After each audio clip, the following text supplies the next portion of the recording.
Bonsoir mesdames et messieurs et bienvenue à ce 20h.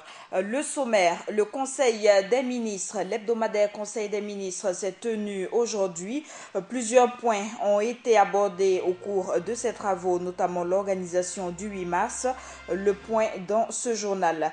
Polémique autour du pagne du 8 mars 2016. Des pagnes contrefaits se vendent sur le marché.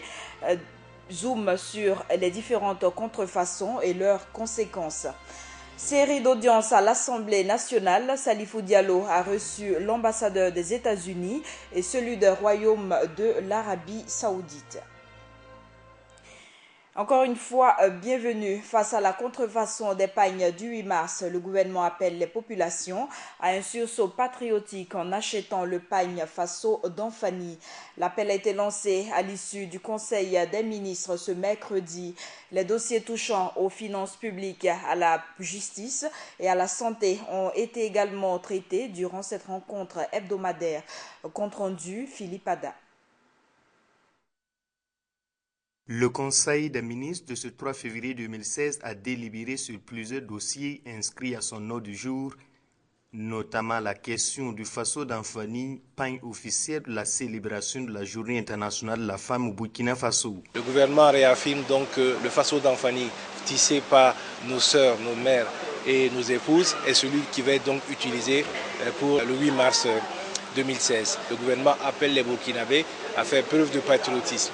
L'idée qui était recherchée avec le Conseil des ministres du 2 septembre 2015, c'était qu'il y ait une promotion de la créativité burkinabé, qu'il y ait une promotion du travail fait par les Burkinabés, et c'est cette idée-là qui doit être mise en avant. Le gouvernement consacre également un avant-projet de loi relatif à la création de pôles judiciaires spécialisés dans les questions financières.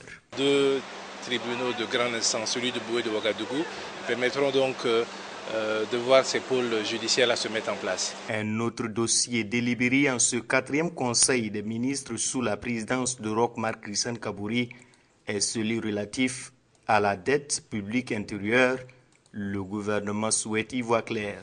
Le Conseil s'est rendu compte qu'un certain nombre d'affirmations qui avaient été faites, notamment en ce qui concerne la dette publique, en ce qui concerne l'exécution du budget, peuvent poser problème.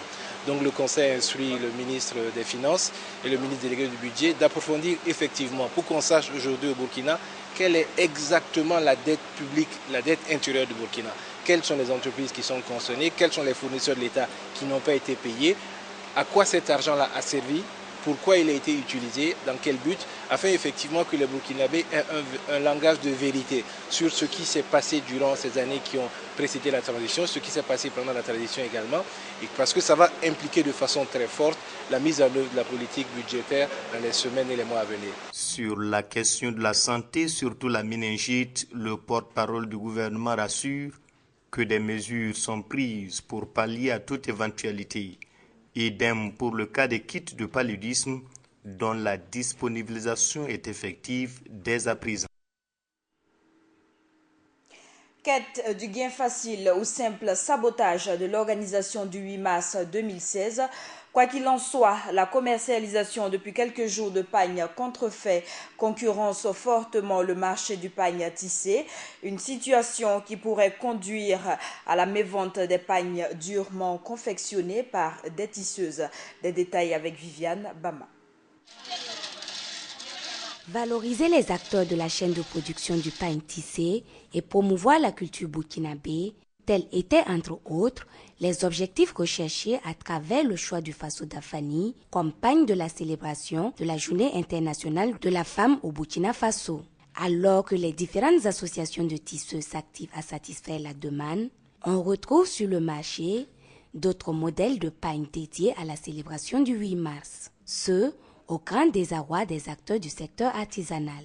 Je voudrais vraiment appeler l'ensemble de la population, nous les femmes en particulier, parce que c'est notre journée, c'est notre pain, de nous mobiliser autour de ce qui a été cette décision, de pouvoir porter avec fierté ce qui a été fait chez nous. Parce que ce sont nos filles, ce sont nos sœurs, ce sont nos mamans qui se sont acharnées, battues pendant des mois pour quand même relever ces défis. Vendu entre 6 000 et 7 000 francs CFA les 3 pagnes, ce type de pagne qui circule depuis le 2 février sur le marché serait prisé par les commerçants pour son prix relativement bas par rapport à celui du pain tissé. Le pain tissé là, c'est cher par rapport à ça là. Par exemple, si tu payes pas une chose, pain tissé là, tu ne peux pas enlever court pour donner à tes enfants. Mais si c'est ça là, si tu prends 3 pains là, tu peux enlever court, donner à tes enfants et puis toi-même tu vas court. Il existerait également d'autres modèles de pain tissé. Ces pains ont-ils été introduits sur le territoire avant ou après la décision gouvernementale d'institutionnaliser le Faso d'Anfani comme pain du 8 mars? En tout état de cause, la commercialisation de ces pains concurrence fortement le marché du pain tissé. Une situation qui risquerait de réduire à néant les efforts de ces milliers de tisseuses pour la valorisation de la culture burkinabé si toutefois des mesures ne sont pas prises. Autre information, bientôt ce sera la période de forte chaleur, celle des délestages et autres désagréments. Pour y remédier, le gouvernement travaille à mettre en place une opération spéciale de soutien à l'électrification solaire au profit des ménages et des entreprises. C'est à ce propos qu'une rencontre s'est tenue hier entre le ministre en charge de l'énergie et les patrons des institutions financières. Le point avec Hassan Nakrou. Comment résoudre le problème du déficit énergétique au Burkina Faso, surtout en ces périodes de chaleur qui s'annoncent? C'est l'objectif de cette rencontre entre le ministre en charge de l'énergie et les patrons des institutions financières en vue de mettre en place une opération spéciale de soutien à l'électrification solaire au profit des ménages et des entreprises. Pour le ministre en charge de l'énergie, il faut impérativement trouver une solution à ces délestages intempestifs indépendants de la volonté de la SONABEL. Nous avons eu des échanges avec l'association des professionnels des banques. Il s'agit donc de mettre en place un cadre tripartite qui va jeter les jalons donc de l'utilisation du solaire photovoltaïque dans les systèmes d'exploitation énergétique, notamment donc d'électricité dans les ménages. Pour Alpha Omar Dissa, le souhait du gouvernement à la fin de cette rencontre est la mise en place d'une ligne budgétaire pour les agents salariés publics comme privés afin qu'ils puissent acquérir le dit matériel. Ce que nous proposons, c'est que à partir de maintenant, que les institutions financières puissent mettre des lignes de crédit donc à l'endroit des salariés pour commencer, des salariés du privé comme du public. Et c'est des lignes de crédit qui permettront aux meilleures entreprises qui commercialisent le matériel et aux meilleures entreprises donc d'installation solaire de pouvoir donc réaliser des installations solaires. Pour le président de l'association professionnelle des banques et établissements financiers du Burkina, Cheikh Traveli, les doléances du gouvernement s'articulent autour de 3 axes majeurs. Alors effectivement, concrètement, dans quelle mesure les banques peuvent faire des efforts sur les garanties, premièrement, ensuite sur les taux du crédit, et également sur la durée du crédit. Donc nous avons eu des échanges fort fructueux sur ces 3 aspects-là et les établissements financiers se sont engagés effectivement à faciliter l'accès au crédit, tant en termes de taux, donc en donnant des taux qui sont des taux bonifiés, mais également en termes de rapidité d'intervention et en termes de durée de remboursement, de manière à ce que l'impact ne soit pas trop lourd sur les ménages et sur les PME. Si toutefois ces 2 camps arrivent à s'accorder sur les différentes modalités, la mise en place de ce programme se fera immédiatement afin de pallier au délestage du mois d'avril. 6 milliards de francs CFA, c'est le montant des différents chantiers en exécution à l'université Joseph Kizerbo. De nouveaux bâtiments en construction qui constituent une solution au manque d'infrastructures. Et le ministre Michel Filiga était hier sur ces chantiers. Objectif, constater l'état d'avancement des travaux. Joël Zoundi, reportage. Des grues par-ci, des brouettes par-là, plus haut, des maçons et des livreurs de briques. Nous sommes à l'université Joseph Kizerbo, devenu un vaste chantier. Des infrastructures pour offrir des meilleures conditions d'apprentissage et de travaux aux étudiants ainsi qu'aux enseignants. Pas moins de 6 milliards ont été débloqués par les autorités pour accroître les capacités d'accueil du Temple du Savoir, 6 au quartier Zokna de Ouagadougou. Dans la phase actuelle, nous sommes vraiment sur les travaux de finition et nous pensons que les parties les plus sensibles ont déjà été exécutées. L'ensemble des bâtiments que nous avons visités aujourd'hui coûte près de 6 milliards. Les différents bâtiments R+2 sont en moyenne 1,5 milliard par bâtiment et l'IDS, l'amphi de l'IDS est de 1,1 milliard.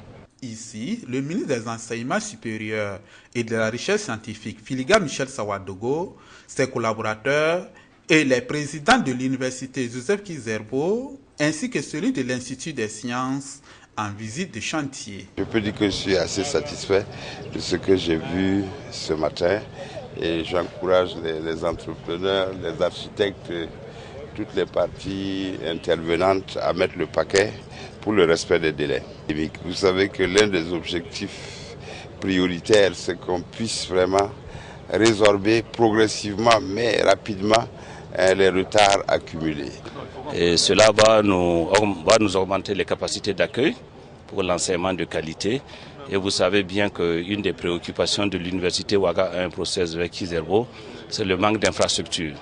Les bâtiments en construction à l'université Joseph Kizerbo et à l'Institut des sciences de Ouagadougou seront livrés au plus tard fin mars. Et le ministre Filiga Michel a promis de revenir constater la fin des travaux dans quelques jours et fait quelques observations avant de prendre congé de ses hôtes. 6 milliards de francs CFA, c'est donc le montant de l'exécution de ces différents chantiers à l'université Joseph Kizerbo. Et nous poursuivons ce journal. La crise au sein de l'École nationale de santé publique serait en phase d'être résolue. De nouveaux pourparlers ont eu lieu aujourd'hui entre les élèves et le ministre de la Santé pour la résolution des points de désaccord. Au terme de cette rencontre, des avancées majeures sur la question du trousseau ont été retenues.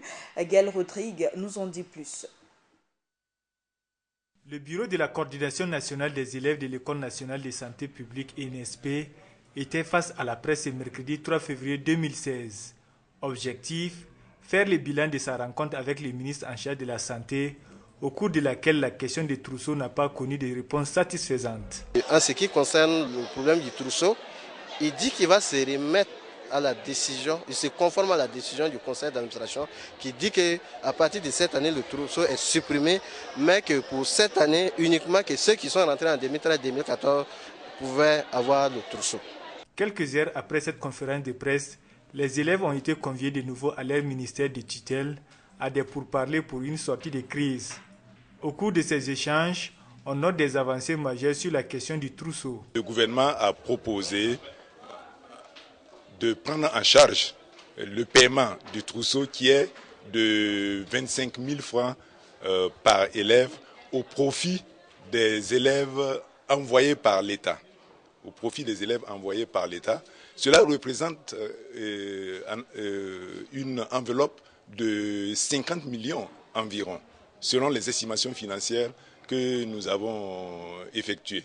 Cependant, cette mesure ne concerne pas les élèves inscrits à titre privé. Ceux qui sont inscrits sur mesure privée, étant donné que ces élèves avaient eu l'information que, en tout cas, à une certaine échéance, l'école ne serait pas à mesure de leur fournir le trousseau.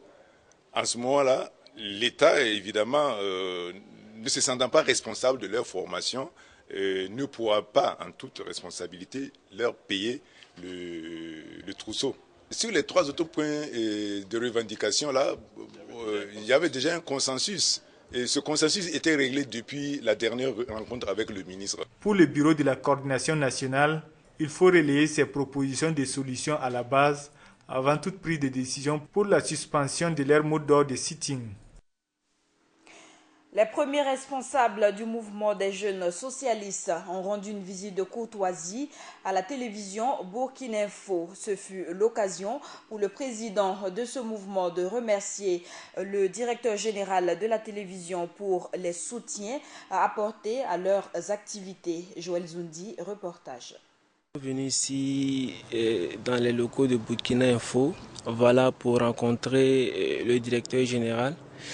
D'abord pour lui témoigner toute notre reconnaissance, pour n'avoir ménagé aucun effort, en tout cas pour nous accompagner dans la couverture médiatique de nos activités durant l'année écoulée.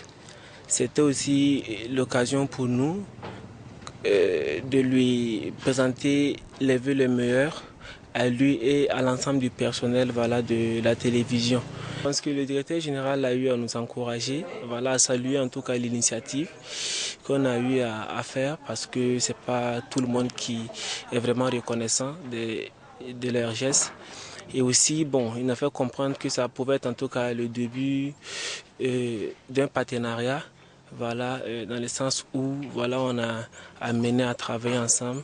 Et dans ce cas, il nous a témoigné toute sa disponibilité, en tout cas pour toute éventualité, dans la mesure de ses capacités, bien sûr.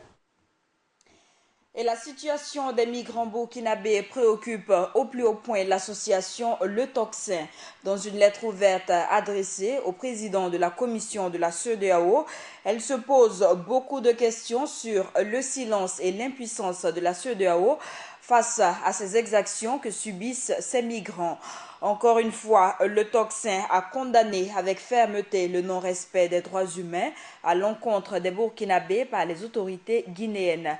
Il demande à la CEDEAO d'aller au-delà des bonnes intentions et de veiller au respect de ces règles pour protéger les ressortissants communautaires dans son espace.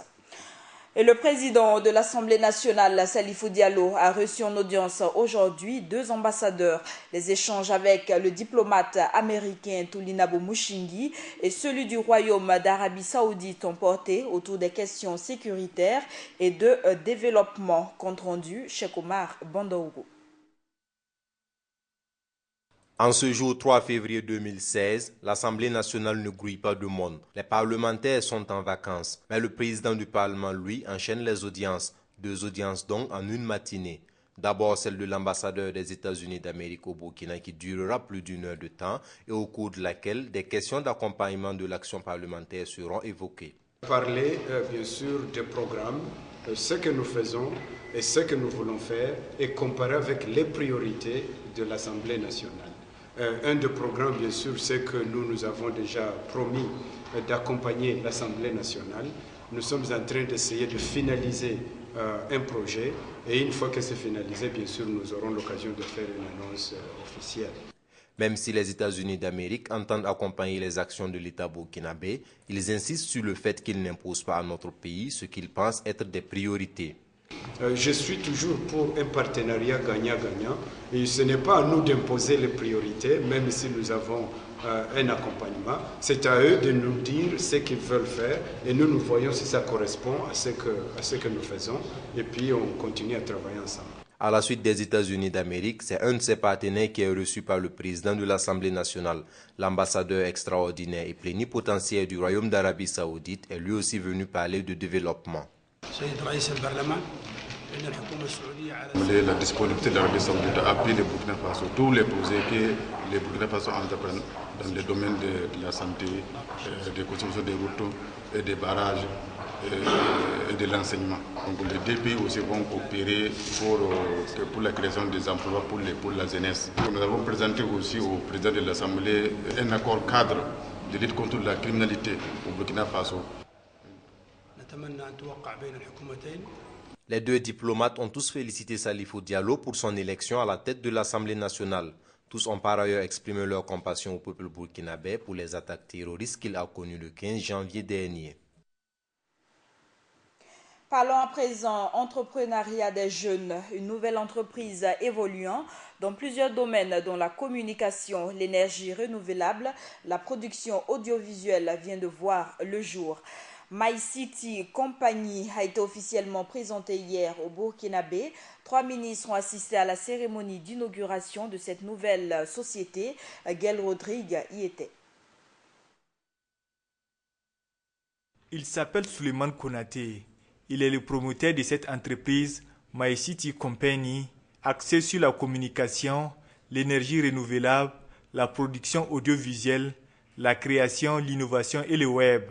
À travers cette réalisation, il entend apporter un service de qualité à la population et contribuer à la création d'emplois. L'idée pour nous, c'est d'apporter déjà aux structures existantes de la qualité en plus. Et nous, notre objectif vraiment, c'est d'aider les jeunes à trouver pour l'emploi, la formation et les stages.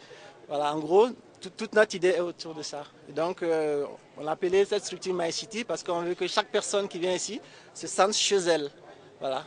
3 ministres, à savoir le ministre des Mines et des Carrières, du sport et de la culture étaient présents à la cérémonie d'inauguration de l'entreprise pour encourager ces jeunes entrepreneurs burkinabés. Monsieur Suleiman doit être encouragé et je pense que les créateurs au Burkina Faso, tous ceux qui œuvrent dans le sens de la création, doivent être satisfaits parce que désormais, il y aura des instruments pour la promotion, pour la diffusion et tout ce qui va contribuer à aller vers l'excellence. Je pense qu'il n'y aura aucun souci dans ce sens. Et c'est ça qui fait que l'initiative doit être saluée avec toute la grandeur qu'il faut. Et le gouvernement sera toujours disponible pour apporter son soutien à ce genre d'initiative. MyCity Company est dotée de tout l'équipement nécessaire dans le but d'offrir aux clients un service de qualité. On a 2 grands studios. Je ne sais pas si vous avez pu visiter, c'est sûrement certain. Donc équipés des dernières technologies du moment, donc ce qui nous permet aujourd'hui de faire de la qualité au niveau du son. Pareil pour l'image, donc tout ce qui est audio comme visuel. Aujourd'hui, on a vraiment tout l'équipement nécessaire pour accompagner nos artistes, donc pour accompagner la culture. L'ambition de Souleymane Konaté est de tout mettre en œuvre pour qu'à moyen terme, cette entreprise soit une référence par la qualité du travail au Burkina Faso et dans toute la sous-région. Et l'actualité, c'est également l'implication de l'ancien président Blaise Compaoré dans la crise post-électorale ivoirienne qui a été exposée par l'ex-ministre Charles Blé Goudé durant son procès à La Haye. Pour sa défense, il a accusé Blaise Compaoré, je cite, de déstabilisateur de la sous-région. Il a aussi cité une déclaration de l'actuel président burkinabé pour appuyer ses accusations. Et je vous propose de l'entendre dans cet élément signé Ibrahim Zongo. Au 3e jour du procès de Charles Blé Goudé, le mardi 2 février, la parole a été donnée à l'accusé pour s'expliquer. Et c'est un homme innocent que le général de la rue se dit tenir devant les juges. La justice, il ne faut pas la fuir. Surtout quand on ne se reproche rien. En tout cas, moi, Monsieur le Président, dans mes relations avec mes concitoyens, aucune goutte de sang n'écrit contre moi. Dans la galerie du public, vous avez Dr Nobou Yacinthe, premier secrétaire du COGEP, parti dont je suis le leader. Il est baoulé. Dr Saraka Ndri, Patrice, mon médecin personnel, avec qui j'ai fait l'université, il est baoulé. Alors, c'est avec toutes ces personnes autour de moi que je vais aller mettre des signes sur des maisons pour tuer leurs parents. Et eux, ils sont avec moi pour m'accompagner dans cette sale besogne. Monsieur le Président, je pense que cela devrait interpeller la Cour. L'ancien ministre de la Jeunesse de Côte d'Ivoire, tout comme la défense de Laurent Gbagbo, a pointé du doigt le rôle de l'ex-président burkinabé Blaise Compaoré dans la déstabilisation de son pays en citant à l'appui les propos du président du Faso, Roch-Marc Christian Kaboré. J'ai peut-être peu dit. Blaise Compaoré n'est pas que le déstabilisateur de la Côte d'Ivoire. Il déstabilise toute la sous-région. Moi, je n'ai pas dit mieux. Hier, je regardais la télévision, Monsieur le Président. Lors du sommet de l'Union africaine, le président actuel du Burkina Faso, Roch Kaboré, disait, lui-même président du Burkina Faso, que Blaise Compaoré est celui qui a transformé le Burkina Faso en ennemi des djihadistes et qui déstabilise la sous-région. Le seul tort que j'ai eu, Monsieur le Président, peut-être en parlant de Compaoré, j'ai peut-être eu tort d'avoir eu raison trop tôt. Charles Blé Goudé a émis enfin le souhait d'être jugé sur ses actes qu'il estime du reste irréprochables afin de pouvoir rentrer dans son pays. À La Haye, le procès de Laurent Gbagbo et de Charles Blé Goudé passe à la présentation des éléments de preuve de l'accusation. Durant cette journée, plusieurs témoins ont été entendus par les juges. Et ce procès, Laurent Gbagbo et Charles Blé Goudé a relancé la polémique du maintien ou non des pays africains à la CPI. À l'issue du 26e sommet de l'Union africaine, les chefs d'État du continent envisageaient de se retirer de la Convention de Rome. Une décision à plusieurs enjeux que tente d'expliquer ici le professeur Yacouba Zerbo, enseignant en relations internationales. L'Iradon Philippe Ada, reportage. L'onde de choc du procès de Laurent Gbagbo et de son co-accusé Charles Blé Goudé semble être le souhait du tout nouveau président en exercice de l'Union africaine, le Tchadien Idriss Déby Itnou, que les États africains se retirent de la Cour pénale internationale. Un avis qui semble trouver sa source dans les défaillances avérées au nom de la CPI. Certaines critiques relèvent effectivement beaucoup de travers, notamment des inconduites notoires qui méritent d'être vraiment sanctionnées par la CPI et indexent manifestement certains hauts responsables occidentaux, je ne vais pas donner de nom, qui logiquement devraient être poursuivis par la CPI, mais ne l'ont pas été. Une chose est là, c'est que la CPI doit avoir le même bâton pour tous. Et si cela n'est pas le cas, ça peut amener certains effectivement à avoir d'autres interprétations. Le professeur Zerbo estime que les États africains disposent d'une marge de manœuvre, d'autant qu'il leur revient d'appartenir ou de quitter la Cour. Il n'y a pas une obligation en la matière pour un État d'adhérer obligatoirement à la CPI, d'autant plus que les États qui adhèrent sont des États souverains. Ils peuvent avoir effectivement le droit de ne pas y adhérer. Si éventuellement le souhait du président Déby s'exécute, il pourrait entraîner des conséquences dans les relations entre les États africains et les puissances occidentales et même les institutions de Bretton Woods. Ça pourrait les amener effectivement à constater qu'ils n'ont pas de levier, ils n'ont pas de moyens de pression, ils n'ont pas autre alternative pour corriger ou bien pour s'impliquer effectivement dans la gestion de la démocratie dans les différents États. Alors on peut s'attendre effectivement à un refroidissement des relations. L'enseignant en relations internationales estime tout de même que les États africains manquent d'institutions judiciaires crédibles qui pourraient rendre justice aux Africains en lieu et place de la CPI. Ainsi, pour l'instant, cette Cour se place comme un instrument de dissuasion des chefs d'État à commettre des crimes contre leur peuple. Mariam Sankara, la veuve du président Thomas Sankara, reste fidèle à sa quête de perpétuation de l'héritage du père de la révolution burkinabé. On apprend qu'elle est depuis hier au Cameroun où elle prendra part à la dédicace du livre intitulé Thomas Sankara et l'émergence de l'Afrique au XXIe siècle. Et l'auteur de cet ouvrage est le professeur Jean-Emmanuel Pondy, spécialiste des relations internationales et secrétaire général de l'Université de Yaoundé au Cameroun. Présidentielle au Bénin, l'Église catholique béninoise appelle l'actuel Premier ministre candidat à la présidentielle Lionel Zinsou à démissionner. Le clergé catholique du Bénin a en effet exigé hier sa démission. Il réclame également la démission de tout membre de gouvernement ou toute autre personne en charge d'une fonction politique ou administrative candidat à l'élection présidentielle. Et rappelons que quelques 4,7 millions d'électeurs béninois seront appelés aux urnes le 28 février 2016. Et 3 grenades ont explosé ce mercredi en plein centre-ville de Bujumbura. Le bilan provisoire fait état d'au moins 1 mort et 5 blessés. Selon des témoins, la police et l'armée burundaise ont procédé à l'arrestation de plusieurs personnes qualifiées de suspectes. Et c'est la fin de ce journal. L'information continue sur le www.burkineinfo.tv.